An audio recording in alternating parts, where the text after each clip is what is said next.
messieurs, bonsoir et bienvenue dans le 20h de TFM. Dans l'actualité de ce jeudi, une affaire de négligence médicale présumée effraie la chronique à Passy. Les habitants ont manifesté leur colère devant le centre de santé après la mort d'un jeune opérateur économique faute de prise en charge médicale. Plus de détails dans cette édition. Violence en milieu scolaire, la vidéo filmée à Karang doit faire réagir les autorités selon l'ancienne secrétaire générale de l'UDEN. La scène est d'une violence inouïe. On vous explique tout dans un instant. 100 jours d'activité du train express régional, le TER a généré près de 3 milliards de francs CFA selon le ministre des Transports terrestres et du Désenclavement. Annonce faite à l'occasion de la reprise de la rencontre gouvernement face à la presse.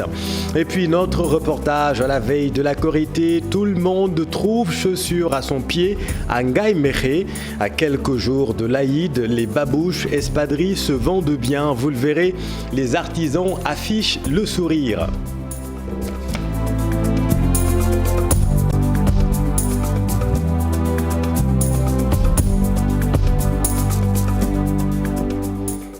Mais d'abord, il y avait de la tension ce matin à Passy, c'est dans la région de Fatick.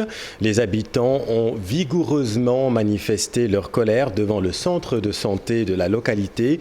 Un jeune opérateur économique est décédé la nuit dernière faute d'assistance médicale selon ses proches qui affirment que la garde n'était pas assurée la nuit dernière. La famille du défunt réclame justice. La violence en milieu scolaire inquiète plus d'un. La scène à Karang entre deux camarades de classe doit faire réagir les autorités étatiques et éducatives. Selon l'ancienne secrétaire générale de l'UDEN, Awa Awad estime que c'est très grave et c'est le reflet de la violence notée dans la société. Voyons tout cela avec Alassane Ba et Pape Sangoune Mbaye. La violence dans le milieu scolaire est plus qu'une réalité. Il s'agit d'un phénomène qui prend de l'ampleur et la scène de la semaine passée à Karang entre deux camarades de classe n'est que l'arbre qui cache la forêt. Il est évident que c'est à l'image de la violence que nous constatons au niveau de la société. Mais quand ça se passe à l'école, c'est quand même dangereux. N'oublions pas que la répercussion de la violence sur la personne tout court, a fortiori sur les enfants, joue un rôle dans la vie de l'individu. Donc la violence, c'est un problème de santé publique. Le sociologue, dans ses réflexions, parle d'un échec de la pédagogie publique. À un niveau suprême, il y a une crise exacerbée de l'empathie. Il y a une crise du soutien, il y a une crise de l'aide, mais il y a une crise de l'écoute, de l'affection, de la sensibilité et ce qu'on appelle le relationnel. À telle enseigne que maintenant, les enfants se retrouvent pour une grande partie du temps dans la rue. Et quand je parle de crise de la pédagogie publique, ça incombe à la famille, ça incombe à l'école, mais ça incombe aux médias. Awad se souvient d'une expérience lors d'un voyage au Canada qui, à son avis, peut servir d'exemple à nos autorités pour combattre ce fléau. On avait assisté à la restitution d'un rapport commandité par le ministère de l'Éducation nationale en rapport avec le ministère de la Santé sur les violences scolaires. Bon, ils avaient mis en place une équipe multidisciplinaire qui a travaillé sur mener des enquêtes sur les formes de violence scolaire, les défis et les pistes de solutions. Il faudrait davantage que nous puissions voir notre responsabilité par rapport à l'éducation et par rapport à la formation des enfants, qu'en tant que parents, qu'on puisse anticiper sur la sortie des enfants dans la rue afin qu'ils ne puissent pas être contaminés et influencés par d'autres personnes qui sont mal éduquées. Mais surtout aussi, il faut indexer les médias. C'est pas normal, c'est un gros problème. Les parents également doivent faire attention à leurs enfants, la communauté tout court. Les acteurs de l'éducation, au-delà de ceux étatiques, doivent réagir face à ce phénomène, trouver des solutions pérennes et s'il le faut sanctionner quand cela s'impose pour donner l'exemple. Et allons plus loin dans la recherche d'explications à Alassane et comment comprendre cette poussée de violence dans la société. Plusieurs cas d'agression et de découverte macabre relayés ces derniers temps par la presse. Quelle explication, élément de réponse, Ousseynou Diop, Habib Seck. Les cas de meurtre, viol et d'agression sont devenus fréquents dans notre pays. Le plus souvent, les bourreaux vivent dans le même toit que leurs victimes. Pour le sociologue Dr Serigne Sylla et le criminologue professeur Magueye Seck, les relations sont devenues flottantes, ce qui explique cette situation. Ce qu'on a aujourd'hui, ce n'est plus la famille. La famille qui pouvait gérer une société, la famille qui pouvait gérer les individus, qui pouvait les canaliser, ce n'est plus la famille qu'on a aujourd'hui. La violence économique est à la base de tout, la pauvreté. La pauvreté tue plus que toutes les maladies combinées, y compris le Covid. Une théorie de la liquéfaction sociale qui devient une menace au sein même de la famille, c'est pour le docteur Sylla ce qui fait que nos jeunes n'ont plus de repères. On a tendance à quitter nos sociétés, nos familles traditionnelles larges, vers des familles nucléaires. Dès le début, on prend l'enfant et on lui donne des jeux vidéo. Mais regardez les jeux vidéo qu'on donne maintenant. C'est des jeux de violence. On tue des gens. Et l'enfant grandit dans cet environnement. Il n'y a pas quelqu'un qui lui dit il faut faire ça, il faut distinguer ça. On laisse l'enfant grandir dans cet environnement et finalement donc on est en train de produire ou bien on est en train de former des monstres. Le professeur de criminologie juge la situation préoccupante et fait des propositions. Il est temps quand même d'avoir des discussions, des conversations et même, si possible, des assises nationales pour régler ces problématiques. Pour le sociologue, la société vit une situation de crise à cause des multiples crimes. Il plaide pour un retour rapide aux enseignements de nos guides religieux. Nous avons des chefs religieux qui ont réfléchi sur ça, sur comment éduquer la jeunesse, comment former un peuple, comment former des gens utiles pour la société. Mais ces gens-là, on ne les évoque jamais au niveau de nos cours, on ne les évoque jamais au niveau de nos émissions. Au Sénégal, la situation va de mal en pis. Les cas de meurtre, viol et d'agression se multiplient chaque jour. Une situation qu'il faut arrêter le plus rapidement possible, selon nos interlocuteurs. Merci Ousseynou. À Hambourg, les acteurs du transport alertent sur la recrudescence des accidents. En une semaine seulement, plus de 10 personnes ont trouvé la mort dans des accidents de la circulation. Le point avec Abdourahmane Diallo et Mamadou Gueye. En moins d'une semaine, une quinzaine de personnes a perdu la vie sur les routes à cause des accidents de la circulation. Les chauffeurs se désolent de la situation. C'est une situation que nous déplorons. Imagine avant-hier l'accident de Tataguine et de Keur-Martin. En moins de 10 minutes, 7 personnes ont perdu la vie. Hier aussi, sur le coup, 3 personnes ont perdu la vie. Donc ça fait trop mal.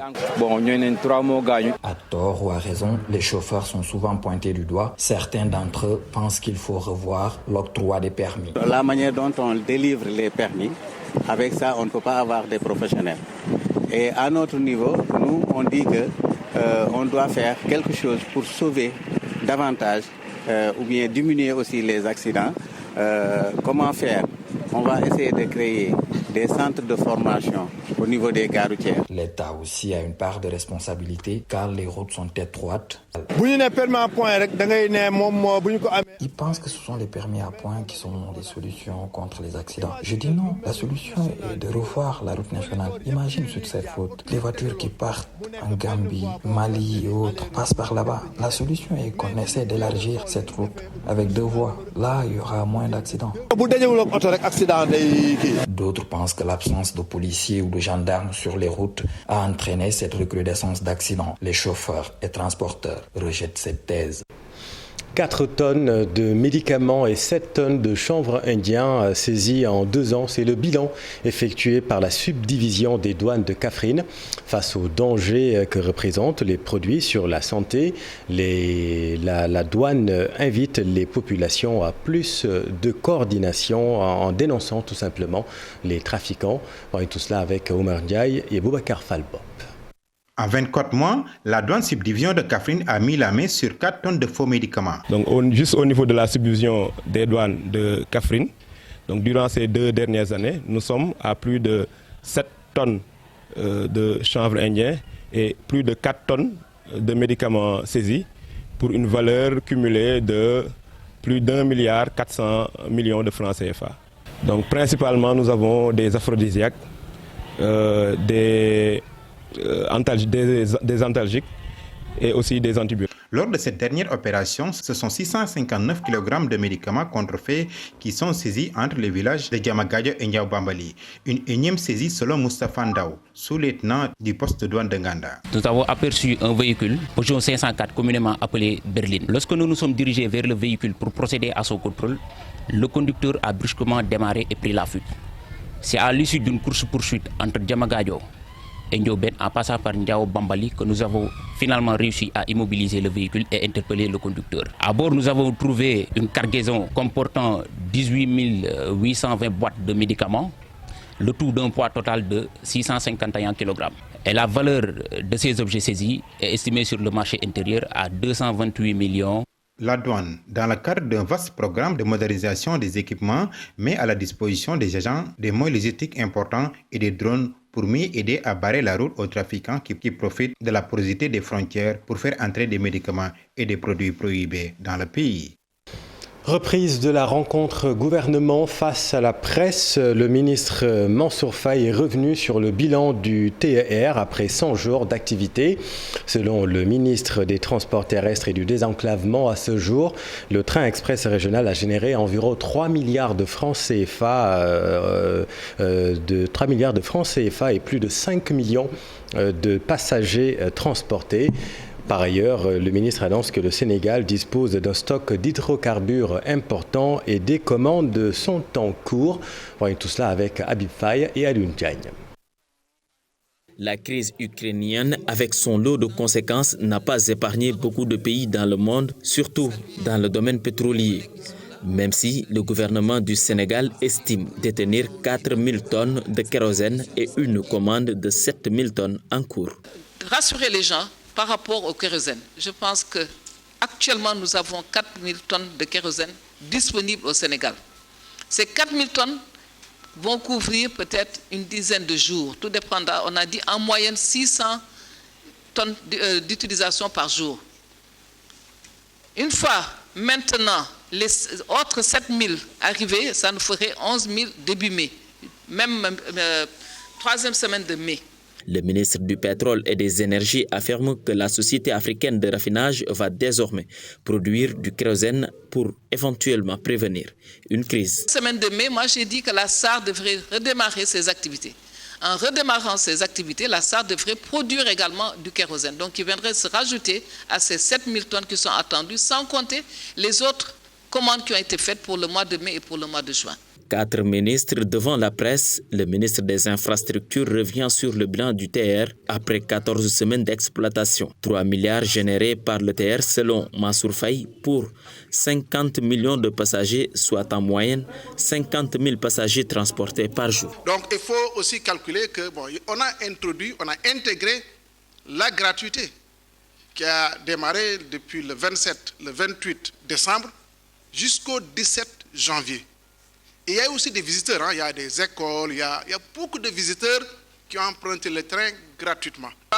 Agrégé, donc, qui a donné les chiffres avancés par la direction générale de l'APIX, autour de plus de 50 000 voyageurs par jour. Sur les 100 jours, ça fait les 5 500 000 voyageurs. Le gouvernement face à la presse, une initiative qui est renouvelée tous les 15 jours, affirme le porte-parole Omar Gueye. 330 milliards de francs CFA, c'est le montant que le Sénégal a levé sur le marché financier sous-régional. Il ne s'agit cependant pas d'un emprunt obligataire classique dénommé Soukouk.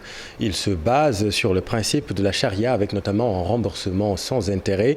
C'est la plus grande opération de l'histoire du marché sous-régional destinée à l'autoroute à péage ou encore les sphères ministérielles de Diamniadio. Écoutons à ce propos le président directeur général et fondateur de l'Institut africain de finance islamique, Mohamedou Lamine Mbaké, avec Marcel Farba-Maroun. Pour un emprunt obligataire classique, l'État ou l'émetteur emprunte de l'argent et repaye cet argent à terme avec un taux d'intérêt. Dans le Soukouk, ici, on est dans le cadre d'un financement participatif où, par exemple, il faut un actif réel. Ça, c'est une exigence de la finance islamique. En finance islamique, pour financer quelque chose, il faut un actif réel. Je donne l'exemple d'une autoroute à péage. On peut trouver des investisseurs qui vont investir pour financer cette autoroute à péage Et après l'investissement, les flux financiers générés par le péage, par exemple, vont servir de bénéfice, l'équivalent du coupon en finance classique. Et à terme, après le retour sur investissement, les investisseurs peuvent revendre à l'émetteur l'instrument, en l'occurrence ici l'autoroute à péage. Et ça peut se faire à la fin, ça peut se faire graduellement, ça dépend du... En prélude à la fête du travail, le cadre des centrales syndicales s'indigne du désintéressement de l'action syndicale par les travailleurs. Ce cadre qui regroupe, vous le savez, 10 centrales dénonce aussi la gestion des négociations par l'État du Sénégal. Selon le CNCES, l'État ne discute qu'avec 4 syndicales. Le cadre unitaire des centrales syndicales a tenu une conférence de presse, compte rendu Maïmouna Ndiaye et Youssou Baro. Face au désintéressement de l'action syndicale par les travailleurs, de nouvelles formes de lutte doivent être envisagées. C'est l'appel de Barao Diong. Il demande également les syndicats à se ressaisir. Nous voulons leur dire ici et maintenant que seules les organisations syndicales sont autorisées à négocier avec l'État et le patronat pour trouver des solutions durables à leurs problèmes. Réunis autour d'un cadre unitaire, le CUS dénonce la manière dont l'État gère les négociations. Depuis plusieurs années, avec seulement 4 centrales syndicales soi-disant représentatives. Une gestion que nous jugeons sélective. Face à la presse, ce cadre composé de 10 centrales syndicales s'indigne de la situation des travailleurs de l'hôtellerie. Des milliers de ces travailleurs sont licenciés abusivement pour motifs économiques. Les autres travailleurs demandent aussi la révision collective hôtelière. Ils exigent aussi l'application des équivalences définies par l'arrêté 1444 qui date de 1953. Donc ces textes sont obsolètes. Dans le secteur des collectivités locales, les travailleurs réclament l'effectivité sans délai du décret portant création de la fonction publique locale. Dans le secteur aussi des transports, nous avons écouté certains camarades tout de suite qui ont posé le problème au niveau de AFTU, où des protocoles d'accord ont été signés par les partis et que vraiment ça tarde à se réaliser. Autant de problèmes qui poussent Barao Diong et ses camarades à déposer ce 3 mai leur cahier de doléances auprès du chef de l'État. Autre rencontre en vue de la fête du travail, celle de la CNTS-FC cette fois. Une occasion pour rappeler le contexte difficile que traversent les travailleurs sénégalais. Le secrétaire général national de la centrale a profité de ce point de presse pour rappeler les nombreuses violations des droits et libertés des travailleurs, notamment dans le secteur de la presse. Compte rendu Maïmouna Ndiaye, Mariem Ndiaye plutôt et Tierno Laurent Mendy. La fête du travail est célébrée dans un contexte marqué par une inflation. L'impact sur le pouvoir d'achat inquiète la CNTS-FC. La fête du 1er mai s'est vue avec des travailleurs fortement éprouvés. Éprouvés par la pandémie, éprouvés par d'énormes pertes d'emplois, éprouvés par la précarisation de l'emploi, éprouvés également par le renchérissement des coûts de la consommation. Face à l'inflation galopante des prix des denrées de première consommation, la CNTS-FC appelle l'État à faire plus d'efforts pour accompagner les populations. Aujourd'hui, la situation de l'économie mondiale s'annonce encore plus difficile. Nous allons demander à l'État de renforcer sa volonté et ses positions, d'accompagner les populations pour traverser ces difficultés qui, d'après les prévisions, iront jusqu'en fin 2023. Ce point de presse est aussi une occasion pour le secrétaire général national de revenir sur les nombreux cas de violation des droits et libertés des travailleurs dans plusieurs secteurs. Au niveau de l'APS, ce qui se passe, nous l'avons développé largement avec le camarade Bamba Kassé. Ce qui se passe à la RTS, avec quelques violations des libertés des travailleurs et de la syndicalisation des travailleurs. Ce qui se passe au soleil également, des licenciements et des suspensions de salaire, des affectations arbitraires. Nous demandons à l'État de régler la situation dans le secteur de l'audiovisuel public. Cette année, la traditionnelle remise de cahiers de doléances au chef de l'État se déroule le 3 mai au lieu du 1er, en raison de la fête de Korité.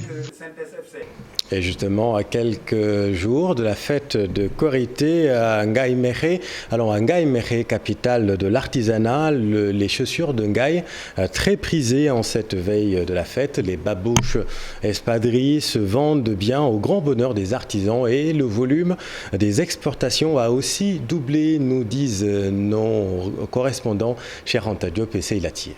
Ngaï Mékhé est la capitale de l'artisanat. Ngaï, capitale de l'artisanat. Parce qu'en fait, au niveau du cuir, les gens ont su exploiter cette chaîne de valeur, le mettre en valeur et maintenant pour que ça soit considéré comme un levier, le levier même économique du pays. Un levier économique, c'est la ruée vers les chaussures du label Dalungaï. À travers les artères, les magasins ne sont pas en reste. Des chaussures, plusieurs modèles sont proposés aux clients. Oui, très prisé parce que tout simplement, c'est du point de vue de la qualité, c'est aussi du point de vue aussi de... On est en train de s'inspirer de ce qui fait à l'extérieur aussi et d'améliorer un tout petit peu, malgré les moyens obsolètes. Mais quand même, on essaie de faire de notre mieux pour essayer de faire en sorte que la clientèle ne se retourne plus vers l'extérieur. Mais tout est prisé. Quand tu présentes un joli modèle, les gens le prennent. Il y a les babouches, il y a les espadrilles, il y a les souliers, il y a aussi toutes les gammes. Ce cordonnier trouvé dans son atelier pose le problème d'accompagnement.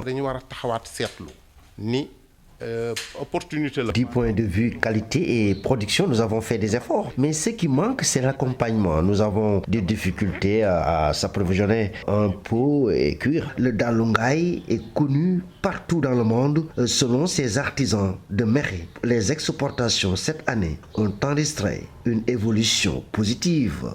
Merci Cheikh et venons-en à notre rubrique Les bonnes feuilles de la rédaction.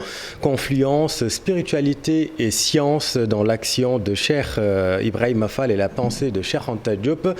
À travers ses travaux de recherche, l'écrivain Alpha Youssoufa Gueye revient sur la convergence entre l'œuvre du religieux et du savant.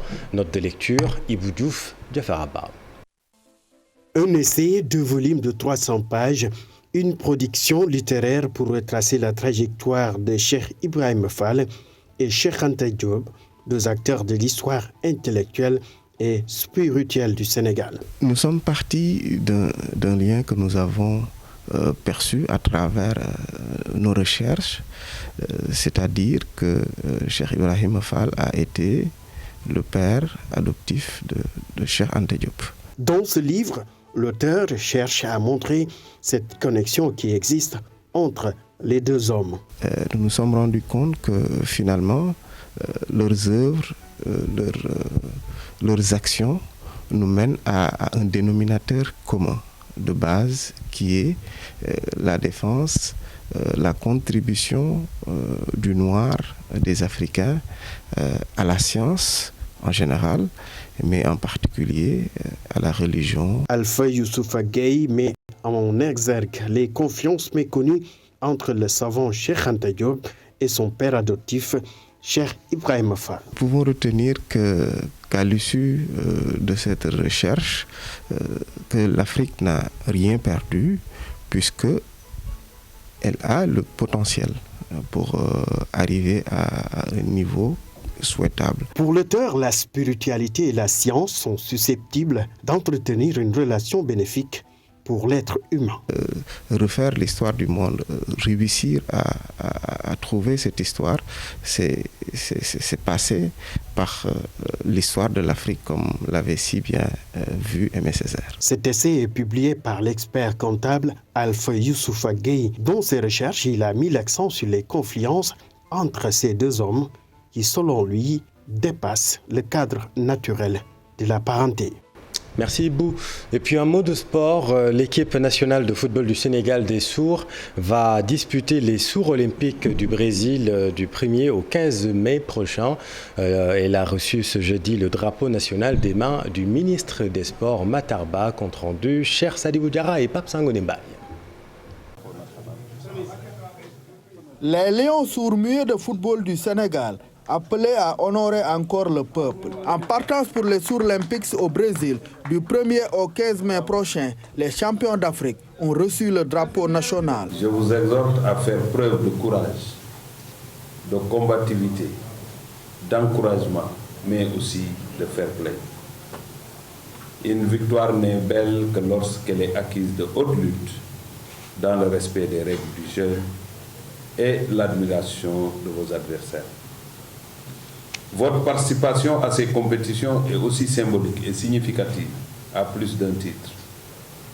Elle administre la preuve tangible, s'il en est encore besoin, que le sport est également, par-delà ses aspects éducatifs et intrinsèques, un puissant outil de transformation des individus et des groupes qui transcendent les catégorisations sociales et qu'il produit la même valeur et le même ressenti lorsqu'arrive le temps de l'excellence et des performances. Monter sur le toit du monde, c'est l'objectif assigné à l'équipe nationale des malentendants, logée dans le groupe D, en compagnie de la Grèce, du Mexique, de l'Ouzbékistan et de la Pologne.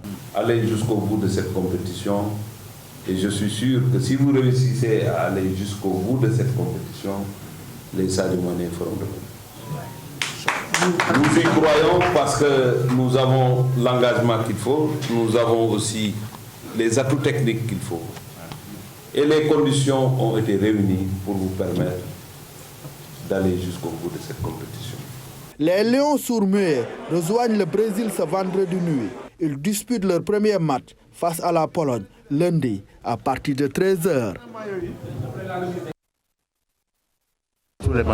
Ton sport AS Pékin, Génération Foot Don Bosco sont entre autres les affiches des 32e de finale de la Coupe du Sénégal dont le tirage a été effectué ce jeudi. Les rencontres vont se dérouler les 4 et 5 mai prochains selon Amadou Kane, vice-président de la Fédération sénégalaise de football.